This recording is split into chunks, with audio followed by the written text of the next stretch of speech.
All right. Here we go. Welcome to everyone that has joined us here for the pre-show.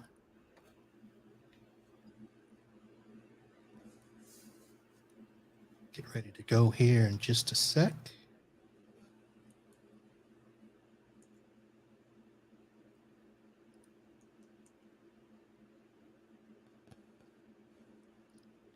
All right.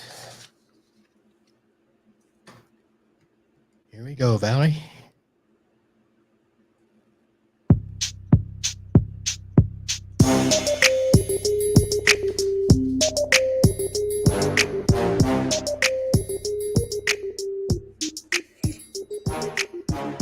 Hello, friends.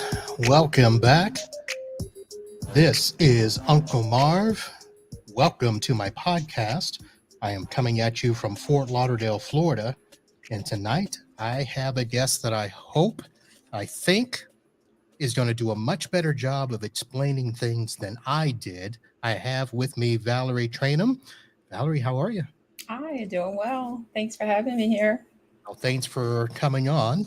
And I know that it is just about getting dark where you are. You are currently near Chicago, in Chicago? Near Chicago, in the western suburbs of Chicago. Okay. All right. I will be up in Rosemont later this year for a conference. Not, well, it's a real conference, but it's a tech conference. Gotcha. Some good stuff there. You got to have some fun while you're working there, Marv. Yeah, got to do that. So, ladies and gentlemen, I've asked Valarie to join me because, as many of you know, earlier this year, I had to take a little break from the podcast because we had some news from up north. My mom had gotten diagnosed with multiple myeloma, and she was in the hospital for just over 2 weeks. And we didn't know exactly what was going on at the time.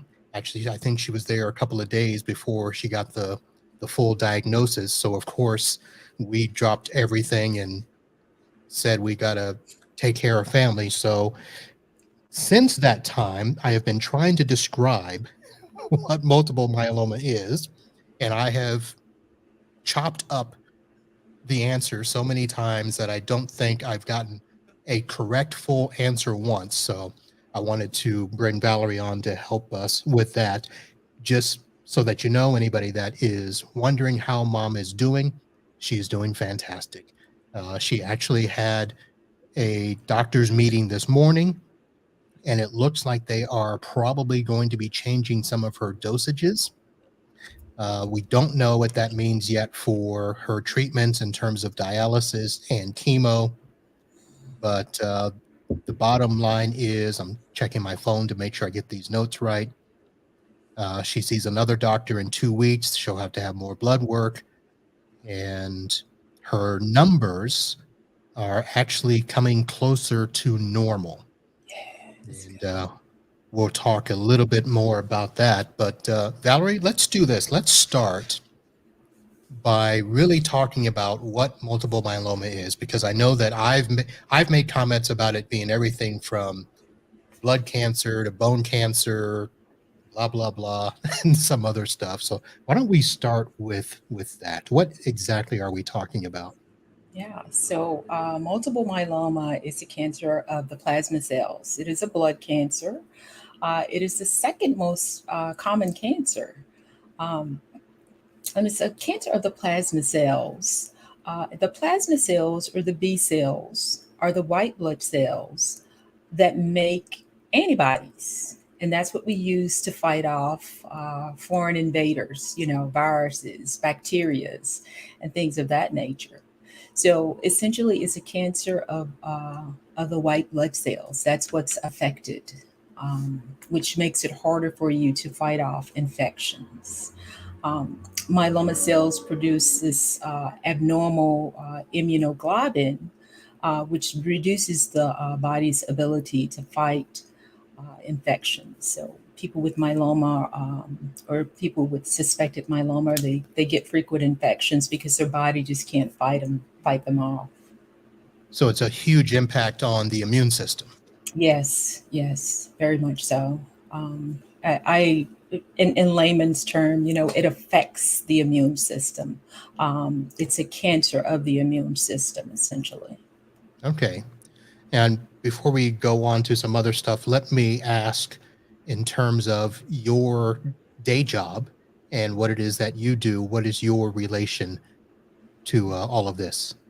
Yeah, so I'm a myeloma patient. I was diagnosed back in 2015 with multiple myeloma. Um, it's a cancer that you usually don't find unless something else happens.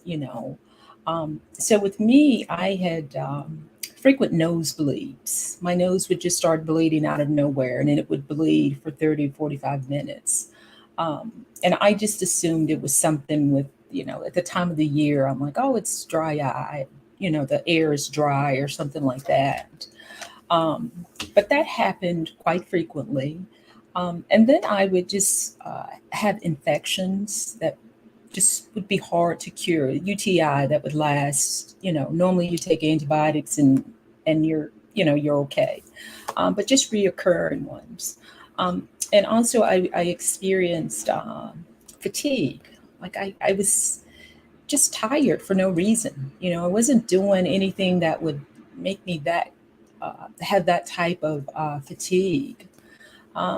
But the last straw with me was I got the flu. I got a bout of the flu that just I couldn't shake it. I'd had it for a couple of weeks and I was not getting better at all. So that's what really um, kind of forced me to go and see my primary care doctor, which she ran just simple blood test, and it just picked up immediately that I had a very high M protein, and I was sent to see an oncologist, hematologist, oncologist from that point. Mm. So it sounds a little different. So my mom, when she got diagnosed, it kind of came out of the blue because she was active. She was, walking every day, going to the gym. And when we saw her at Thanksgiving, all was well. December, she looked a little lighter, shall we say. She had begun to lose some weight. There was really no explanation. And then after the new year, it was, she went in for a checkup and the doctor said, "You need to get to the hospital." She didn't listen. She said, "Well, let me call my primary." And she called them, and the next day, and he was like, "You got to go now." Mhm. And that's how she found out. So um, it wasn't, I guess, over a long period of time for her, maybe a couple of weeks, maybe a few weeks. Is that What are the normal progression of symptoms? Yeah, so it's a little different for everyone. Most people will present or they'll find out, that they have it through a broken bone. They may have like a leg, they may break their leg, or they may break their forearm, or have rib pain, or just excruciating back pain. Those are all, you know, symptoms of multiple myeloma. But it is different for everyone. Some people will present with those bone issues, they'll have bone involvement. Um, and some people it will just be caught in a checkup. Like if they go for a yearly physical and the doctor runs the CBC and you can see it like that. So it really just depends on the person. Um, with multiple myeloma, you have this thing called CRAB symptoms, and it's the CRAB acronym, and it stands for elevated calcium, um, which means the myeloma attacks the bones, and the bones break down, and that causes high levels of calcium in the blood. And then the R is for renal failure, kidney dysfunction. A lot of people present with issues with their kidney. And that's because the myeloma cells have produced that abnormal protein that gets excreted through the kidneys, which causes that kidney damage, which happens when some people present. And then anemia, the A is for the anemia, which creates low blood counts. So that's where that fatigue comes from, that severe fatigue. And you're like, man, I don't have the energy that I used to have. I don't feel, I just feel sluggish all the time. And then the other is the B for bone lesions. A lot of people will, they present with spinal compressions, issues with their bones in their back, the frequent infections, the kidney problems, the bone disease, the fatigue. Those are all things that, you can experience with multiple myeloma. And not one person has everything. And, so it could vary. What one person may experience may not be what the next person with multiple myeloma experiences. All right. Now, you said that this is the actually second most diagnosed cancer. So we always hear about breast cancer and colon cancer and pancreatic cancer. And I'll be honest, I had never heard of this. I Yes. mean, how can that be if it's the second most diagnosed? Well, so it's the second most common blood cancer, not cancer Oh, overall. okay. This All is right. the second most common blood cancer. And that's the problem that we have. There's no awareness about it. So, thank you for what you're doing. We're talking about it here today, but that very reason is why we need more awareness about it. In the Black community, African Americans are 2 times more likely to develop multiple myeloma than our white counterparts. We typically tend to be diagnosed at a younger age. Um, but when we receive, the same treatment, early treatment, we have just as good outcomes as our counterparts.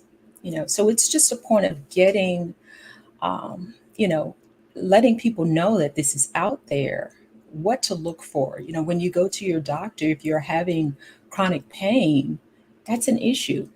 I talk to a lot of people that go to their doctor, they have chronic pain. The doctor just gives them a pain pill, sometimes just sends them back home without running further tests to see what is the root cause of this pain. So it sounds like this is something that could be masked in a sense.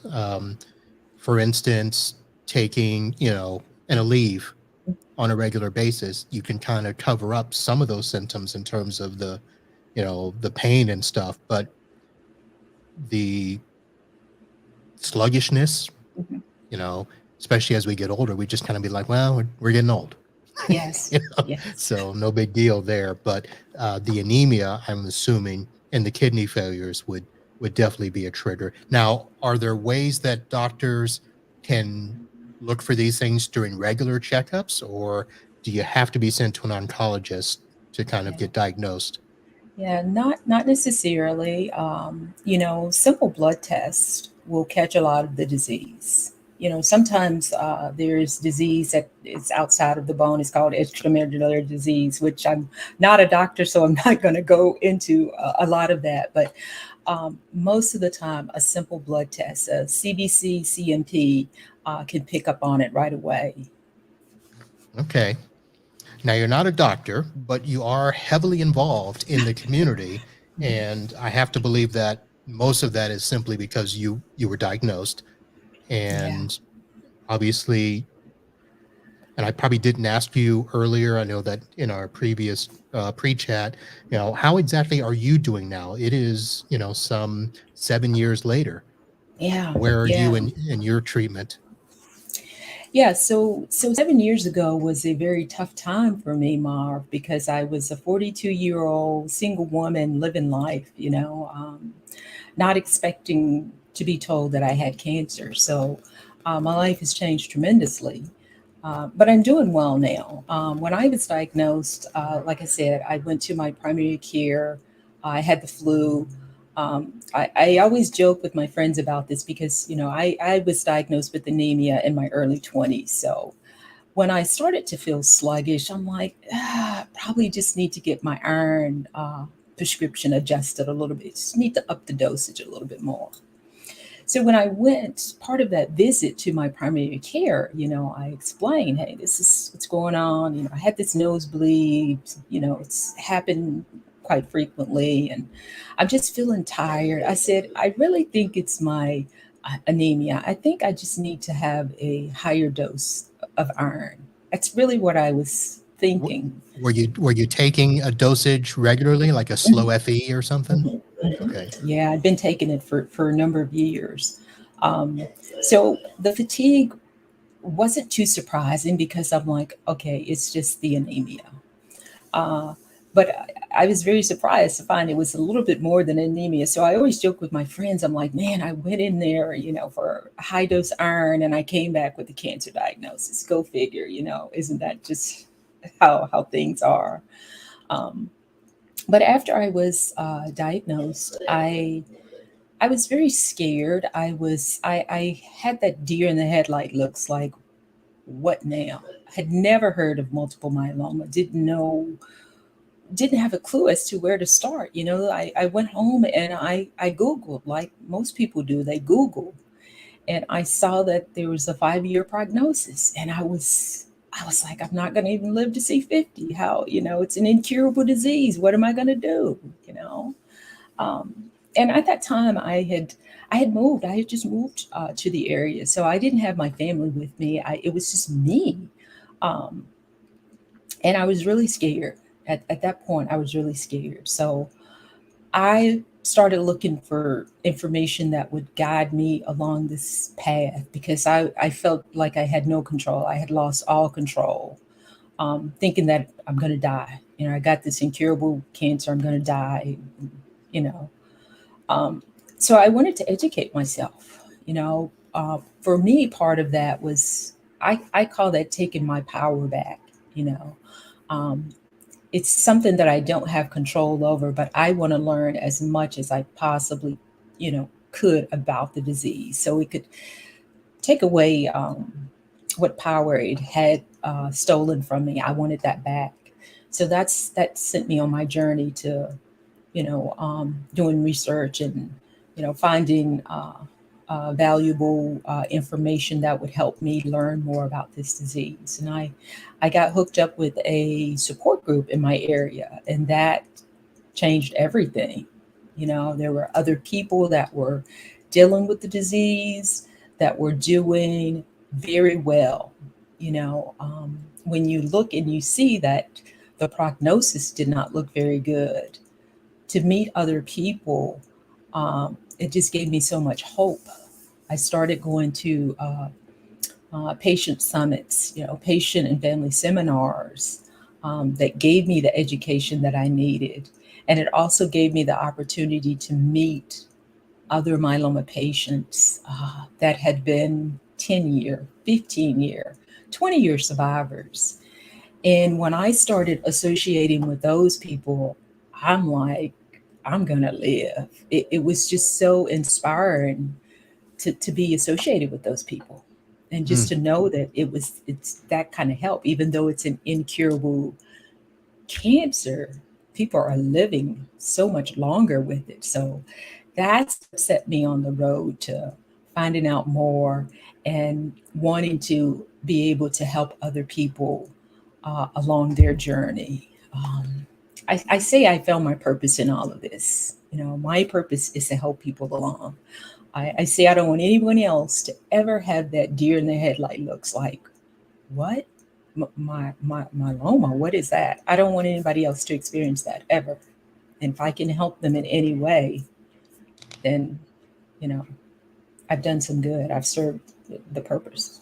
Well, you have, and I can explain. I know that, you know, when I tell people that I reached out to you, the only reason I reached out to you was because my sister did what you did. She started Googling and trying to figure out where to, get more information and stuff. And she found your Facebook group that I'm going to put up here real quick, Hmm. and the African American Multiple Myeloma group, and sent me an invitation. So I joined. And this group, if you're looking at a starting place, uh, shares a lot about living, Yeah. and thriving with myeloma. Mhm. So, how did this group get started? Do you know? Yeah, so this group was started before I came on board with this. I've been the moderator of this group for about a year and a half now. I was a member for long before that. And I came across it because I'm like, it's an African American group. You know, these are people that can relate specifically to, I'm African American. I need to know what's going on with African Americans with multiple myeloma. So I came across the group about 3, 4 years ago and I joined it. And, like most people, when they join a group, they kind of sit back and look and see what's going on. Um, and once I really saw what the group was about, I started to get more involved because it's like, hey, this is a good group. These are people that they're open, they're sharing, they're, talking about what it's really like living with multiple myeloma as an African American person.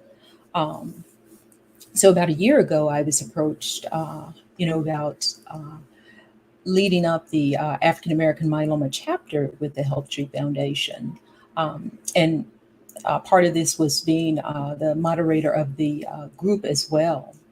And I just love it because it gives me the opportunity to bring information to a group of people that otherwise may not be aware of it or may not know where to find valuable information like that. So I say the Facebook group is just a place where you can just come to be free. It's a place where one lady shared with me, she goes, Valerie, I think this group is a place where faith meets our sickness, because you can come in and get exactly what you need from the group. So, yeah. All right. So, you were approached to lead that, but I also read that you became a coach. Are you still a coach? Hmm. Yeah. Yeah. And I'm a myeloma coach. Uh huh. from what I understand, this is basically volunteers, Hmm. patients, and caregivers helping others to navigate with a compass, not a map, Yeah. and to help people find myeloma resources and basically find their way through the care. Um, Yeah. how's that been? It's been the best. It's one of the things that I love most is just that one-on-one. I get to talk to people. I get to meet them where they're at. I get to answer their questions. But the coach program, it's given back.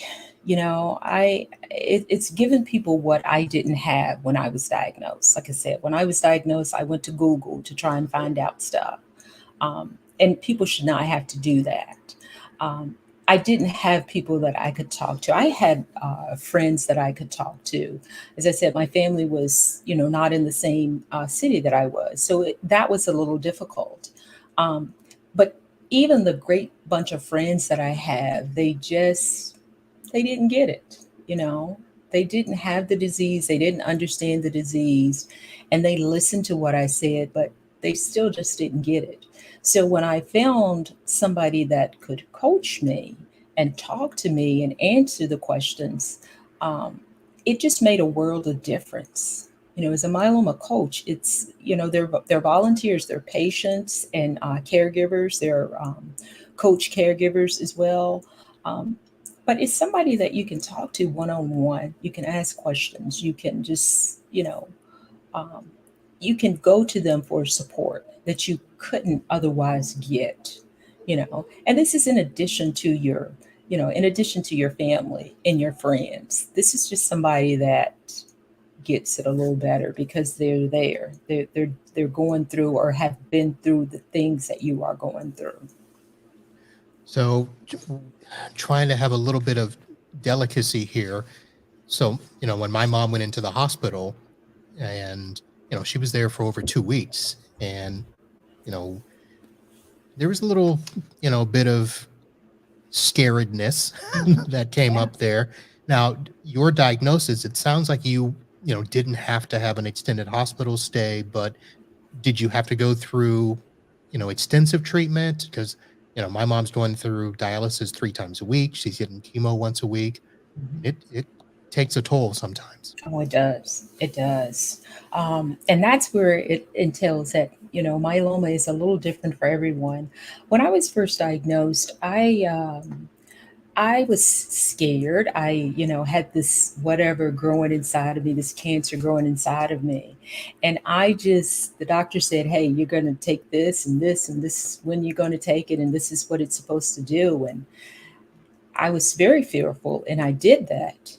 Um, it wasn't until my aunt encouraged me. She goes, "You need a second opinion. Don't just don't take what they're saying." She said, "You're in an area where there are so many doctors and specialists. You got to take advantage of that."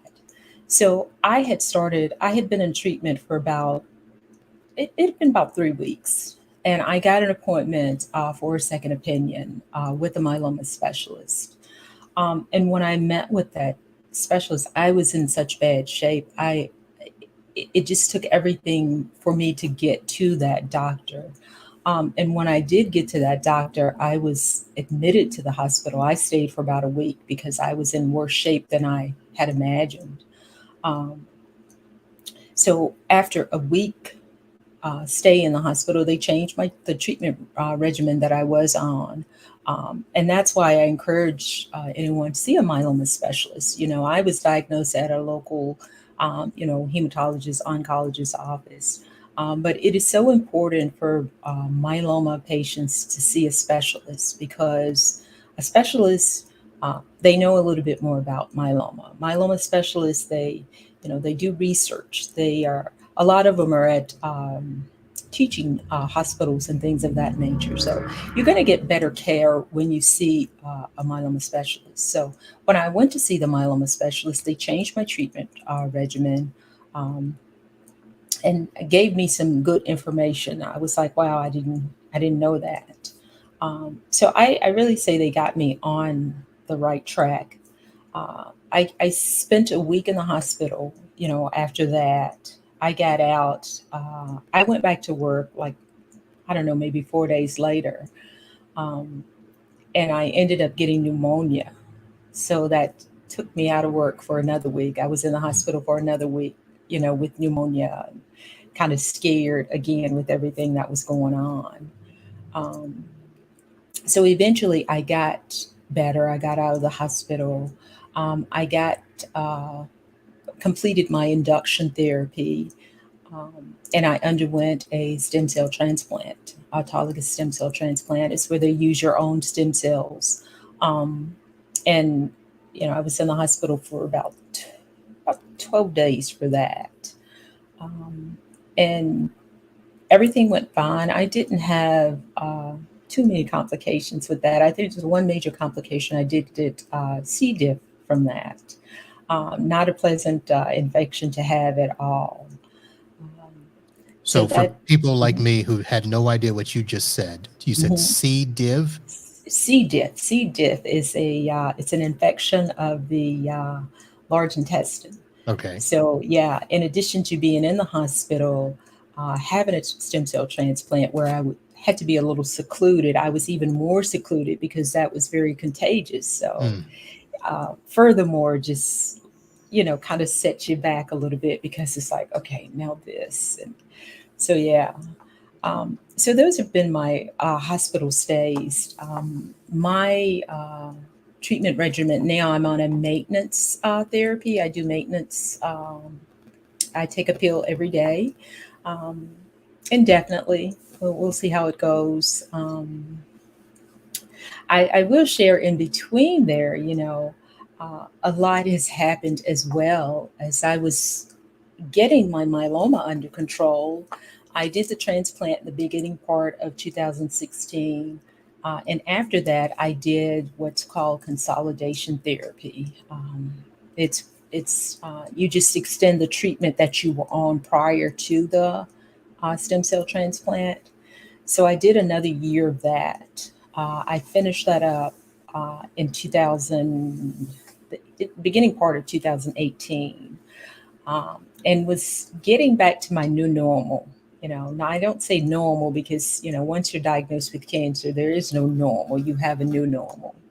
So as I was getting back to my new normal, trying to get back into work and things of that nature, I received a breast cancer diagnosis. So that was another scary situation that I did not expect at all. So um, I've been on that journey for the past couple of years to try and get back to some kind of normalcy on that as well. So So apparently, your mission is to be the cancer conqueror. I like that. Yes. Oh, man. So we're going to share a lot of these resources. Now, when you went and got your second opinion, were you already up there near the Chicago area? Hmm. And that's okay. So that's where you got Yeah. your Yes, I got my stuff. second opinion up there. I actually was seeing a doctor out at the Medical College of Wisconsin. That's where my specialist was. So it was a little bit of a travel, but I think I got the best care that I possibly could. And I'm okay with that. I do realize that I was very fortunate to be able to travel to that facility to have the transplant. Not everybody you know, gets to do that. Not everybody can see a specialist like that. So I do realize that it was a blessing to be able to do that. So your journey seems to have gone very well for you. And I know that you mentioned on the outset that, there's usually a 5 year, prognosis in terms of how things progress, but you've done well. Everybody that I've seen in the group has done well. Hmm. Is there a kind of a standardized treatment now that, the doctors are kind of seeing as this is the most successful way to battle this and to, extend, that prognosis out even further? Yeah, that's a very good question, Marv. And again, it's going to vary because everybody's myeloma is different. Okay. We have the disease, but it's such a heterogeneous disease that the myeloma that this person has, nothing like the person standing beside him. So, um, in that sense, it is very different when it comes to prognosis. You have standard risk disease, and then you have those that are high risk disease. Um, and it's different. It's a different prognosis, it's a different treatment. The average standard of care right now, there's so many novel agents available. Some people take two drugs, some people take triplet therapy. Some people are even on a quad therapy, meaning they take four drugs now. Hmm. It just depends on your disease, and everybody's disease is so different. When I first started out, I started on a triplet regimen. I was taking three drugs, and I continued that. Um, throughout the transplant process. And then, like I said, I did consolidation therapy. I had a triplet regimen as well. And now I'm just on a single agent there. Okay. Have you noticed any differences pre-COVID, during COVID, after COVID with how we're dealing with this? Because luckily enough, when my mom got diagnosed, we were able to, go and be with her in the hospital, and she was still high risk, but it wasn't that COVID risk Hmm. associated with it. Hmm. Yeah, so there has been a lot of things to change, with the onset of COVID, and particularly for myeloma patients, because COVID is a virus, and as a myeloma patient, our immune system is compromised, so we are overly accept, um, we can get these viruses, we can pick them up a little easier than, say, the next person. So I think, a lot of myeloma patients are more cautious. I think a lot of patients went to doing telehealth appointments to where they could do video calls with their doctors. Um, and I think that helped out a lot of people. Um, I really think COVID changed a lot for myeloma patients because, as a myeloma patient, I will say that, I had always been cautious and, taking those extra precautions uh, that everyone was kind of thrust into doing, washing your hands and wearing the mask and just being cautious of where you went and who you were around and stuff like that. I think that, the COVID just threw everybody into that extra cautious mode, but particularly those with multiple myeloma because of the greater risk of infection. All right. So we have a lot of resource links that we want to give out, and I want to go ahead and get into those because you've got a couple of great events coming up. I do want to let the regular listeners know that there will not be a show next week. Um, we are getting ready to go into what's called Podfest. And I actually have to do a shout out to Ronnie Justin of Satellite Beach, who got me hooked up with another podcaster who was also going to this event. So, Podfest, for those of you that don't know, is basically a conference for podcasters like me. And for those that do not know, I also do a podcast for my day job in the tech industry. And I do this one here, and I will be adding a third one, another one in the tech industry. So I have decided to hook up with a bunch of podcasters. So next week, I will be heading up to Orlando to meet a whole bunch of other podcasters and see what they do and how they operate and get some new ideas and learn how to do this better. So I just wanted to let everybody know that. And this podcast will be split.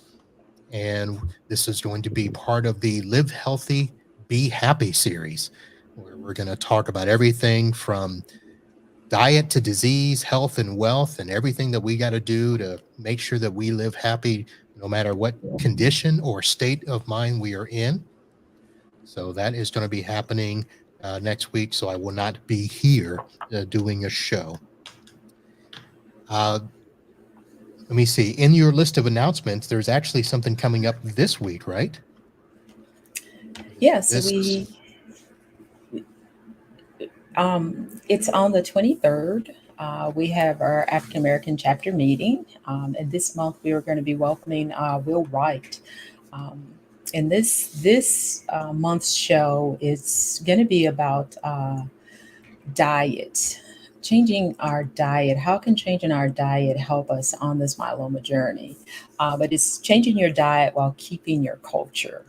And as African Americans, we know a lot of times, we cook a certain way and we like how we cook. We like the flavor and how everything tastes. So Will is going to talk to us about plant-based eating. And Will is a prostate cancer and a renal cell carcinoma survivor who also was facing early stage multiple myeloma. And he made some changes with the help of a myeloma specialist. So he's going to be, talking to us about how he switched to a plant-based diet and how things are going with him. He's going to provide us some, some of his favorite recipes that he has enjoyed. Kind of switching over, same recipe, but just making it more healthy there. And then in June, we're inviting back, or we have back Vanya Hudson. Vanya Hudson is a fitness expert. She's also a cancer survivor, and she's from the Healthy Aging Tree movement. And we are doing a interactive session. Whenever Vanya comes, we always do an interactive exercise session. So we're trying to get your health and wellness covered. And then in August the 13th, we are having our first annual 5K walk for African American myeloma awareness. So we hope you all will get involved with that, and it's about getting the awareness out there. Letting people know what multiple myeloma is, and if you do have some of those symptoms that I spoke about earlier, talk to your doctor about it. Make sure that you're heard. I think that's the biggest thing, is make sure that you're heard. If you have unexplained pain, don't just go home. Just be heard with that. So yeah, those are a few things that we have coming up. I'm happy to share. Welcome you all to our Facebook group. If you're dealing with multiple myeloma and you want to be with others that can give you that support and encouragement, education, definitely reach out. We happy to talk to you about that. All right. Now, the chapter meeting that you're talking about, I know that there's an online option that they have here, but is this local to the Chicago area? No, so that is virtual. All of our Virtual. meetings are virtual. Anybody can join, with those chapters. And that's just one chapter. It's, oh gosh, I think it's about 20 other chapters, that's offered with the foundation there. If you're newly diagnosed, or, if you have smoldering multiple myeloma, there's a chapter, there's a health and wellness chapter. There's different regional chapters as well. There's a chapter in Florida. I know you're in Florida, Mara. There's a chapter that has just recently been started in the Florida area. So, yeah. All right, we'll look for that. And I want to go back and ask a question about changing your diet while keeping your culture. Yes. So I know that 2 weeks ago we were having a doctor's meeting, and my mom got told that she's got to eat more protein, but she was having trouble with the way foods tasted. So is there a part of this discussion that she can watch and maybe listen a little bit and find out, okay, if foods are tasting funny, here's your list of proteins that you can eat? Is that kind of what that's going to be about? Yes, Will is going to be talking about some of those things that you can do to enhance the flavor of your food, to make it taste better. The same food, but just make it prepared in a different way to give it a little bit more flavor there. Okay. Fantastic. All right. And I am going to have all of these links in the show notes, so you'll be able to catch the virtual meeting. And where's the 5K going to be taking place at? So it's virtual as well. This is It's our virtual. first one. We're doing virtual. We're keeping it safe, and we're giving everybody. I think when it's virtual, everybody from all over the country has the opportunity to participate in that. So yes. Okay. All right. And I know that we went over a lot of stuff here. We will be taking questions from those of you that are watching live and in the chat. So if you have any questions that you want to ask Valarie, go ahead and put them there. We will get to them. And I think that is all that we have here. Valarie, so for people that want to reach out to you directly, how should they do it? Through the Facebook group? You've got a Twitter, I see. Yeah, you can follow me on Twitter at Myeloma Valarie. You can reach out the Facebook group. I'm on Facebook. We can connect there. I just look forward to connecting with you and talking with you and learning more. I do a little bit on Instagram, not a whole bunch. I'm just, kind of getting my feet wet with that. So it's at Myeloma Valarie on that platform as well. All right, new to the gram. What about TikTok? I haven't got that yet. Maybe the viewers can give me some encouragement there, but I haven't gotten there yet. Yeah, that's a whole new thing. Can't say much there. Again, ladies and gentlemen, thank you for being here with us. Valarie, thank you for coming on. Valarie Traynham. And we probably didn't talk enough about Health Tree, did we? Hey, that means I can come back for another show. Yeah, do that. Go. Yeah. Yep. So the myeloma crowd over at by Health Tree. So Mhm. we'll talk about that. Thank you again, Valarie. Ladies and gentlemen, if you are watching, be sure to put those questions in the chat. We'll try to answer some of those and get you on your way. If you are listening, thank you very much for downloading and subscribing to the show.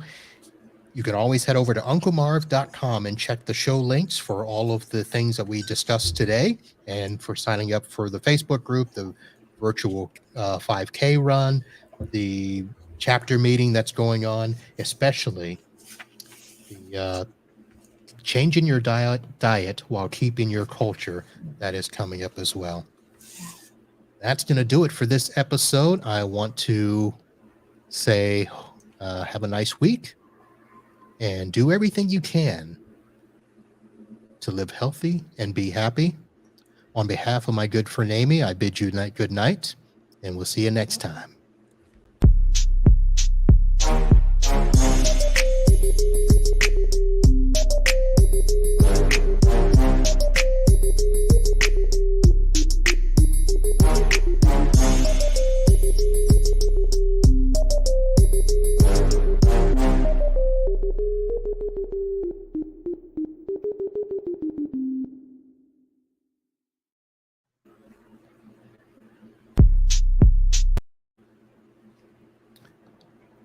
That's an engineer's error right there.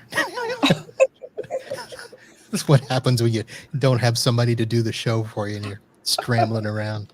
You're playing double duty there. That's right. It's not quite like the DJ stuff. All right. So we had some people in the chat. My sister was on there saying the Facebook group is an amazing resource. Thank you, Noel.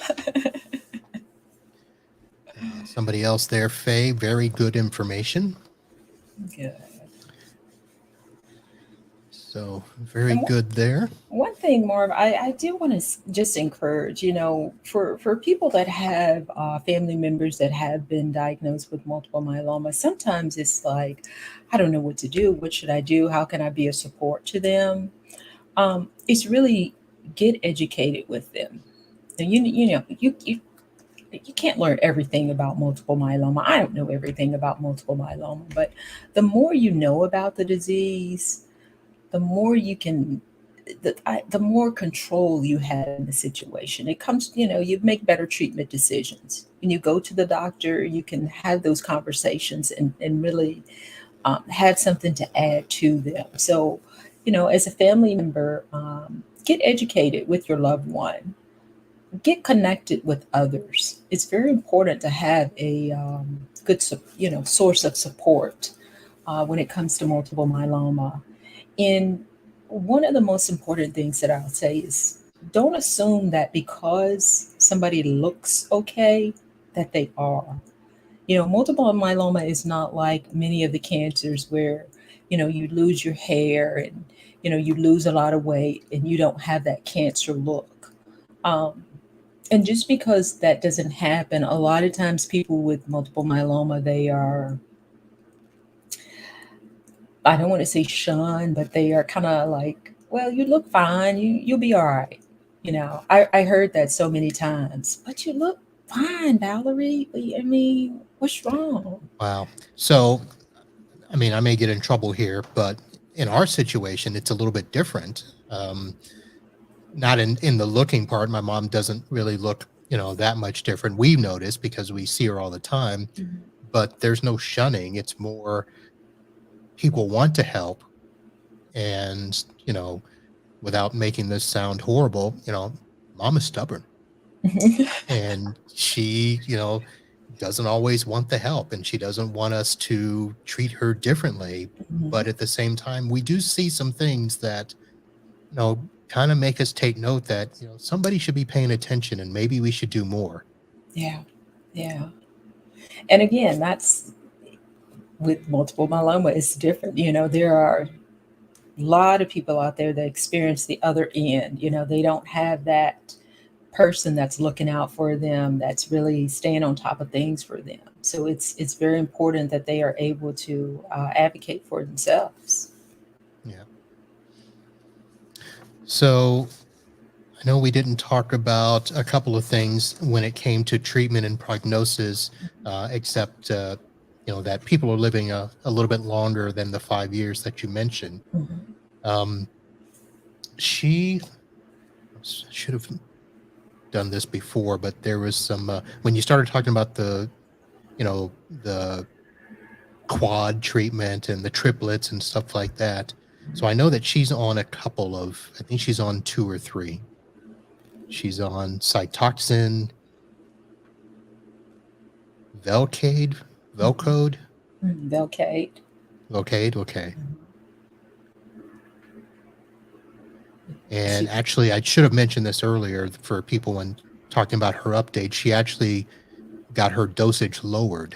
oh yeah, that's good.